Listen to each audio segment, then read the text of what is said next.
70세 할머니가 직접 털어놓는 충격적인 복수 스토리. 나한테는 짜장면, 자기들은 한우? 연금으로 생활비 대주며 뒷바라지해준 아들 내외의 배신에 분노한 할머니가 선택한 극단적 해결책이 화제입니다. 과연 할머니는 어떤 복수를 했을까요? 끝까지 들어보시면 속이 다 시원해질 거예요.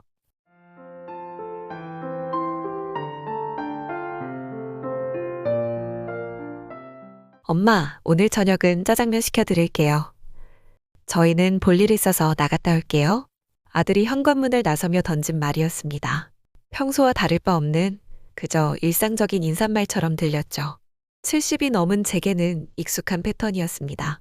젊은 부부가 바쁜 일상 속에서도 어머니를 챙기는 모습이라고 여겼거든요.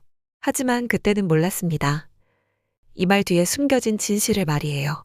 현관문이 쾅 하고 닫히는 소리가 울린 후 집안은 고요해졌습니다. 거실에 홀로 남겨진 저는 TV 볼륨을 조금 높였습니다. 나이가 들면서 귀가 조금씩 어두워져서 평소보다 소리를 크게 해야 했거든요. 화면에서는 오래된 트로트 가요 프로그램이 나오고 있었는데 젊은 시절 즐겨 듣던 노래들이 흘러나올 때마다 괜히 눈시울이 붉어졌습니다. 혼자 있는 시간이 길어질수록 이런 감상에 젖는 일이 많아졌어요.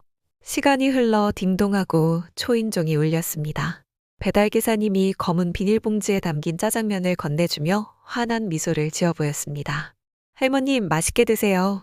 젊은 기사님의 밝은 인사말에 마음이 잠시 따뜻해졌습니다. 요즘 젊은이들이 어르신을 대하는 예의가 참 좋아져서 기분이 좋았거든요.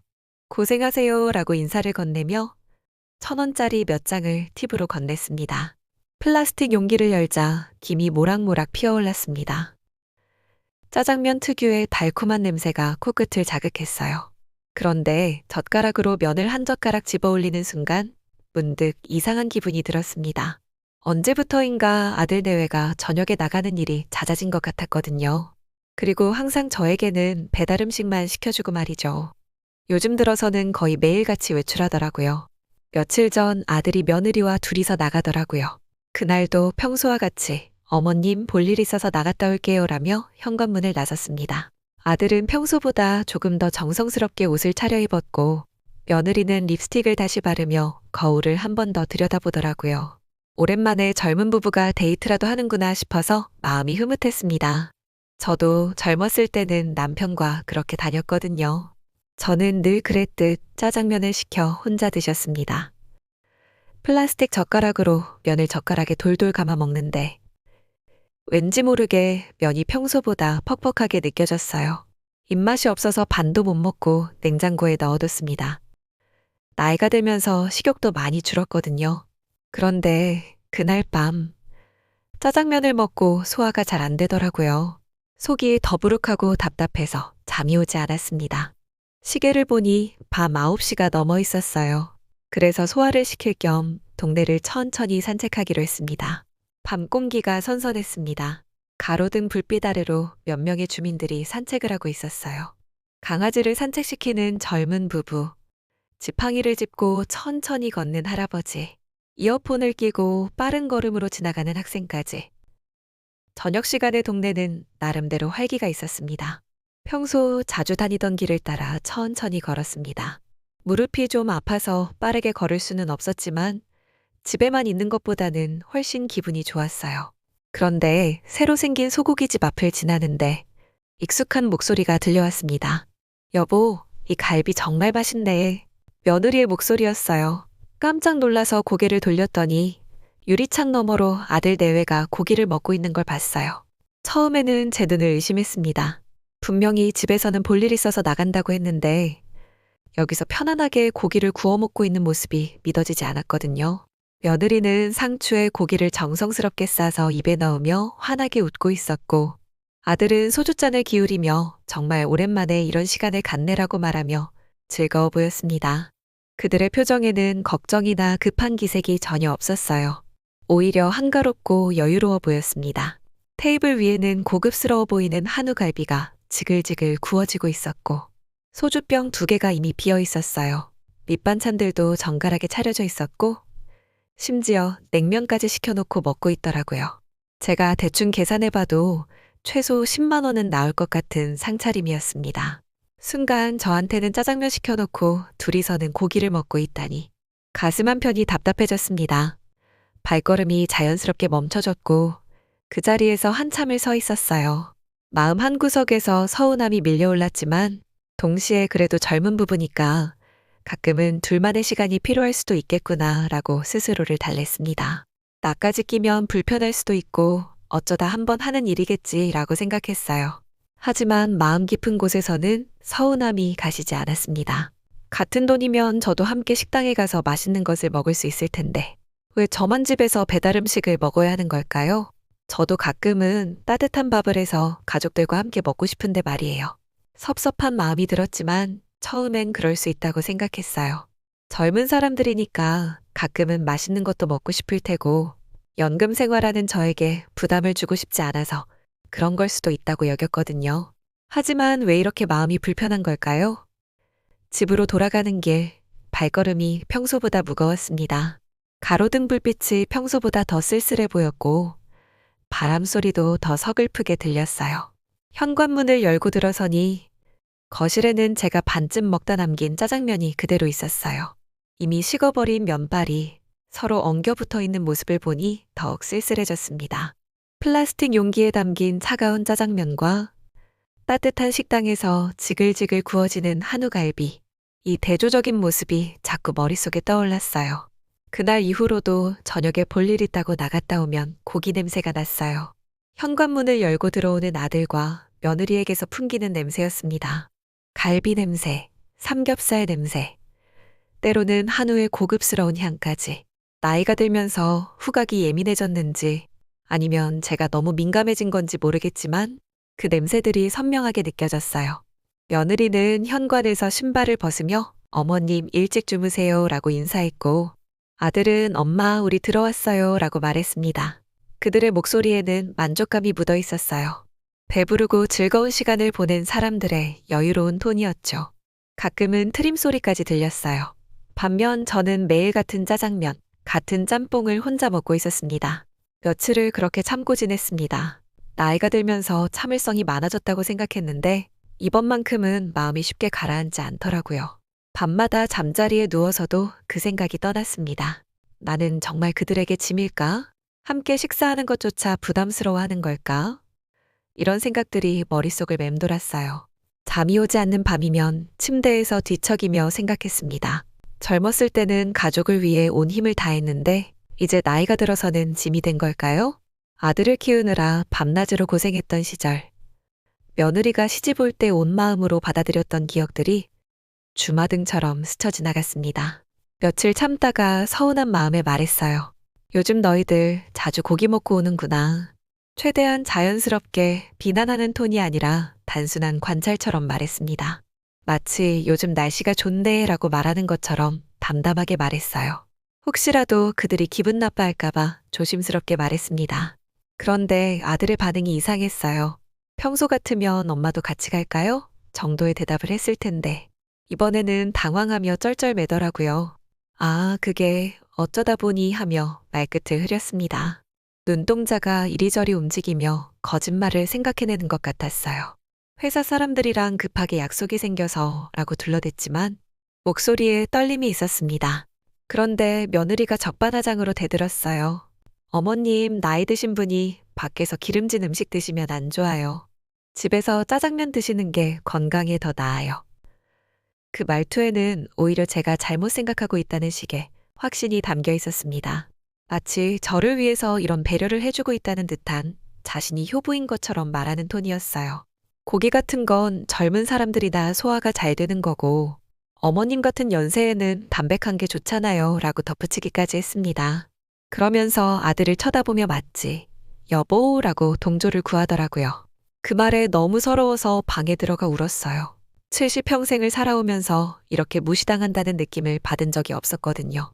젊은 며느리가 저에게 마치 어린아이 다루듯 말하는 것도 서러웠고 아들이 그 상황에서 아무 말도 하지 않고 고개만 끄덕이는 것도 상처였습니다.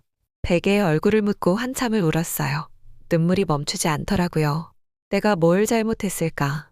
왜 이런 대우를 받아야 하지? 하는 생각이 계속 들었습니다. 손수건이 금세 젖어버릴 정도로 눈물이 많이 났어요. 그날 밤 화장실 거울을 보니 눈이 퉁퉁 부어 있었습니다. 나이든 얼굴에 울음의 흔적이 더욱 선명하게 드러나 보였어요. 주름진 얼굴에 눈물 자국이 말라붙어 있는 모습이 초라해 보였습니다. 이런 모습을 아이들이 보면 안 되겠다 싶어서 찬물로 얼굴을 여러 번 씻었습니다. 그렇게 며칠은 조용히 지냈어요. 아들과 며느리와 마주쳐도 평소처럼 인사만 나누고 제 감정을 드러내지 않으려고 애썼습니다. 그들도 그날 일을 의식하는지 평소보다 조심스러운 모습을 보였어요. 며느리는 어머님 기분 안 좋으세요? 라고 묻기도 했지만 저는 아니야, 괜찮다 라고 대답할 뿐이었습니다. 하지만 본질은 달라지지 않았습니다. 여전히 저녁에는 볼 일이 있어서 나간다며 외출했고 여전히 저에게는 배달 음식을 시켜주었죠. 다만 예전보다는 조금 더 비싼 음식을 시켜주었어요. 짜장면 대신 짬뽕을, 탕수육도 함께 시켜주었습니다. 하지만 그것도 거칠애에 불과했어요. 그런데 또 저녁에 볼 일 있다고 나가는 거예요. 이번에는 더 정성스럽게 차려입고 나가더라고요. 아들은 평소 입지 않던 정장 재킷을 걸쳤고 넥타이까지 메었어요. 며느리는 화장을 진하게 하고 향수까지 뿌리고 나섰습니다. 평소보다 훨씬 격식을 차린 모습이었어요. 어머님, 오늘은 중요한 약속이 있어서 늦을 수도 있어요 라고 말하며 나갔는데 그 모습이 범상치 않아 보였습니다. 무슨 중요한 약속인지 궁금했지만 굳이 묻지는 않았어요. 어차피 저와는 상관없는 일이겠거니 생각했거든요. 하지만 호기심과 의심이 동시에 들었어요. 이렇게 정장까지 차려입고 나가는 볼 일이 뭘까 싶었거든요. 그래서 이번엔 조용히 따라 나갔더니 예상과는 전혀 다른 광경을 목격했습니다. 동네에서 가장 비싸다고 소문난 고급 한정식 집에서 사돈 어른들과 식사하고 있더라고요. 며느리의 부모님과 함께 넓은 룸에서 정갈하게 차려진 한정식을 드시고 있었습니다. 유리창 너머로 보니 테이블 위에는 각종 나물과 구이, 찌개, 밥까지 정성스럽게 차려져 있었어요. 모두들 웃으며 화기애애하게 대화하고 있었어요. 아들과 며느리는 정성스럽게 음식을 권하며 예의를 갖추고 있었습니다. 그 순간 제 다리에 힘이 빠지는 것 같았어요. 사돈 어른들과의 중요한 식사 자리에 저는 왜 초대받지 못한 걸까요? 저도 그들의 가족인데, 아니 오히려 더 가까운 가족인데 왜 이런 자리에서 소외되어야 하는 걸까요? 유리창 너머로 보이는 그들의 화기애애한 모습이 더욱 서러웠습니다. 사돈 어른들은 곱게 차려입고 웃으며 대화하고 있었고 아들과 며느리는 정성스럽게 음식을 권하며 예의를 갖추고 있었어요. 저 자리에는 분명히 제가 앉을 자리도 있었을 텐데 왜 저만 제외시킨 걸까요? 더욱 충격적인 것은 며느리가 어머님께서는 연세가 있으셔서 이런 자리는 부담스러워 하실 것 같아서요 라고 말하는 것이 입모양으로 보였다는 것입니다. 제가 그 자리에 없는 이유를 설명하고 있는 것 같았어요. 집으로 돌아가는 길, 마음속에서 분노가 끓어올랐습니다. 이제는 단순한 서운함이 아니라 분명한 차별 대우였거든요. 며느리 쪽 부모님과는 고급 한정식을 먹으면서 정작 같은 집에 사는 시어머니에게는 나이 드신 분이 기름진 음식 먹으면 안 좋다며 짜장면만 시켜주다니 이 얼마나 모순적이고 위선적인 상황입니까? 더군다나 그 한정식집 비용이 얼마나 될지 생각하니 더욱 화가 났습니다.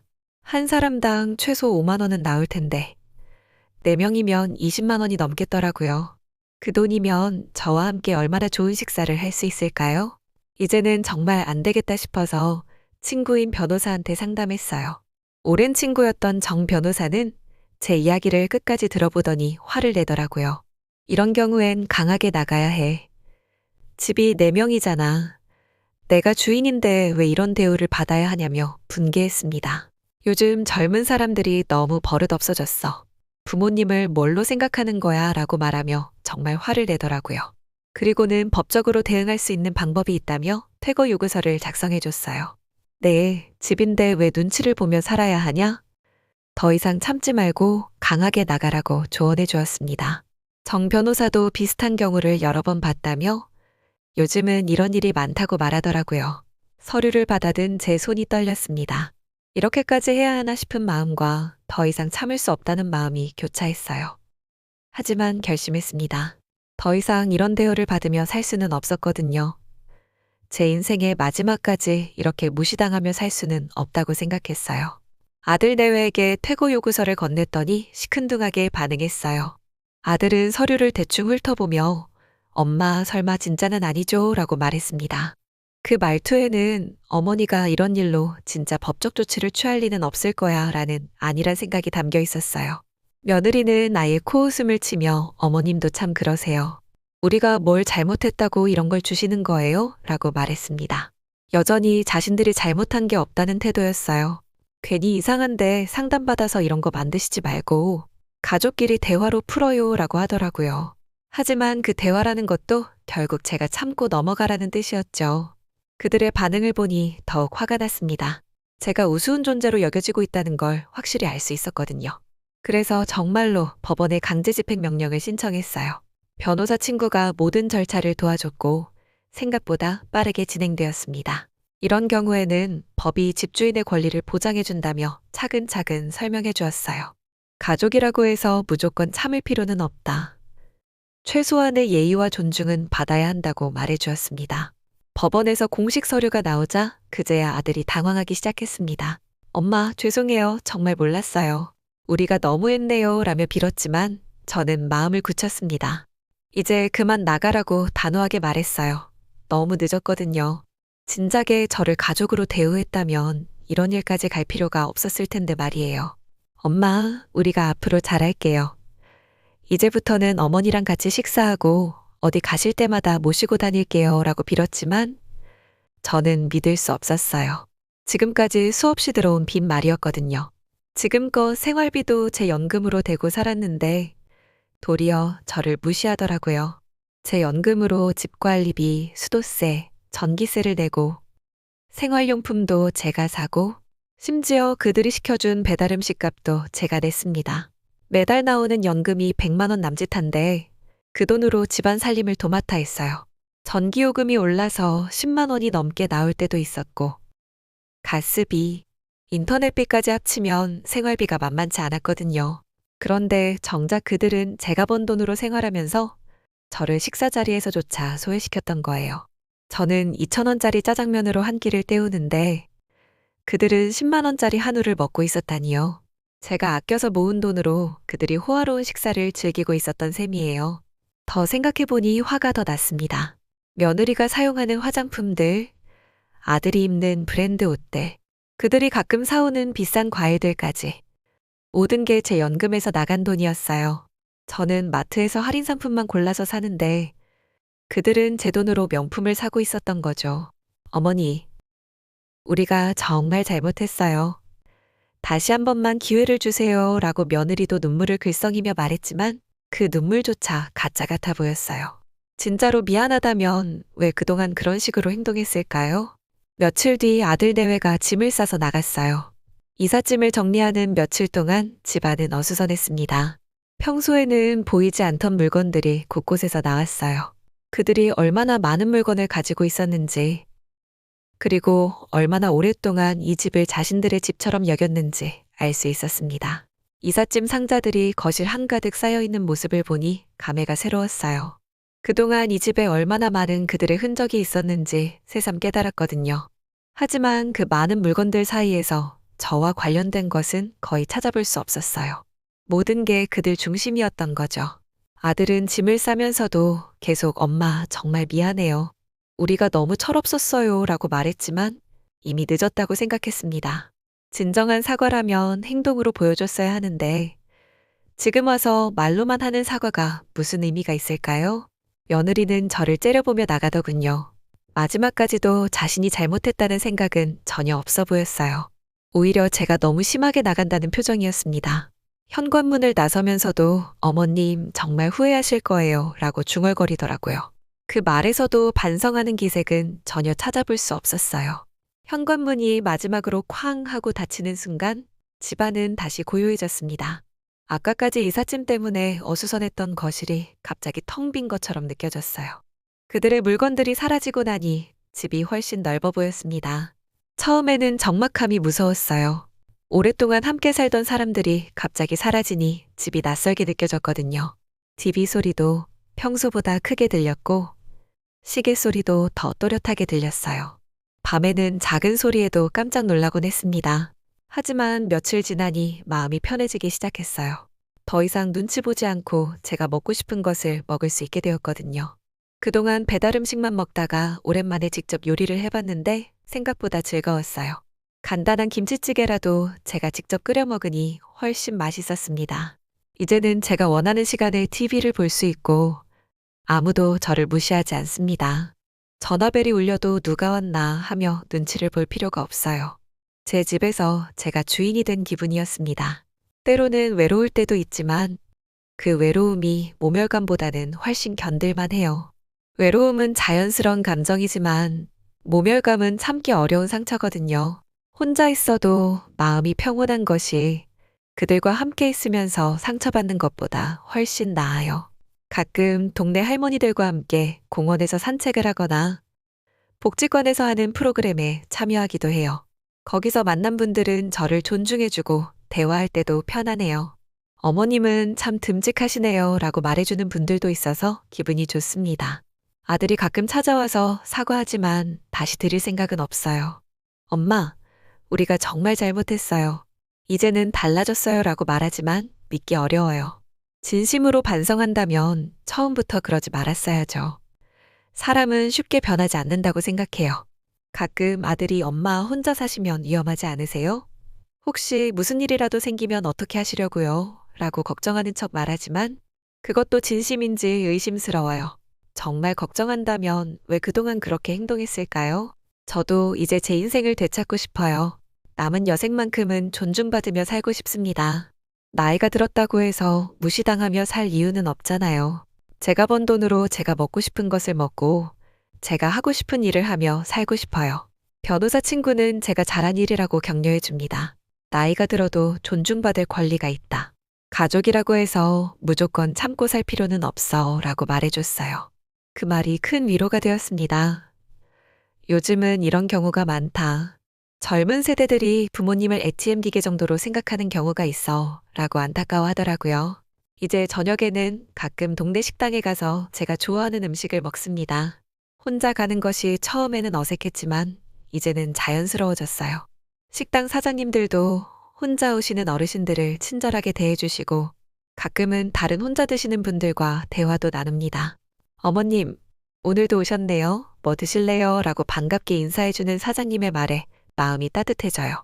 그동안 집에서는 느낄 수 없었던 환대를 받으니 더욱 소중하게 느껴집니다. 젊은 세대들에게 하고 싶은 말이 있습니다. 부모님이 나이가 들었다고 해서 함부로 대해서는 안 됩니다. 건강을 핑계로 배제시키지 말고 진정으로 가족의 일원으로 대우해야 합니다. 사랑은 말로만 하는 것이 아니라 행동으로 보여주는 것이거든요. 부모님의 연금으로 생활하면서 정작 부모님은 소외시키는 것은 옳지 않아요. 함께 맛있는 것을 먹고 함께 좋은 시간을 보내는 것이 진정한 효도입니다. 나이 들었다고 해서 취향이 없어지는 것도 아니고 맛있는 것을 먹고 싶은 욕구가 사라지는 것도 아니거든요. 지금 이 글을 읽는 분들 중에서 비슷한 상황에 있는 분이 계시다면 참지만 말고 당당하게 말씀하세요. 나이가 들었다고 해서 무시당할 이유는 없습니다. 여러분도 존중받을 권리가 있어요. 물론 가족 간의 갈등은 되도록 대화로 풀어야 하지만 계속해서 무시당하고 상처받는다면 때로는 강한 조치도 필요해요. 저처럼 법적 조치까지 갈 필요는 없지만 최소한 자신의 의견은 분명히 표현해야 합니다. 요즘은 혼자 사는 노인분들을 위한 서비스도 많이 생겼어요. 복지관에서 하는 프로그램도 있고 동네 봉사단체에서 안부를 묻는 전화도 와요. 생각보다 혼자 살아도 외롭지 않답니다. 무엇보다 중요한 것은 자존감을 잃지 않는 것이에요. 나이가 들었다고 해서 자신을 함부로 대해도 된다고 생각하는 사람들에게 굴복하지 마세요. 우리도 당당하게 살 권리가 있습니다. 잘한 일이라고 생각되면 구독, 좋아요 꾹 눌러주세요. 감사합니다.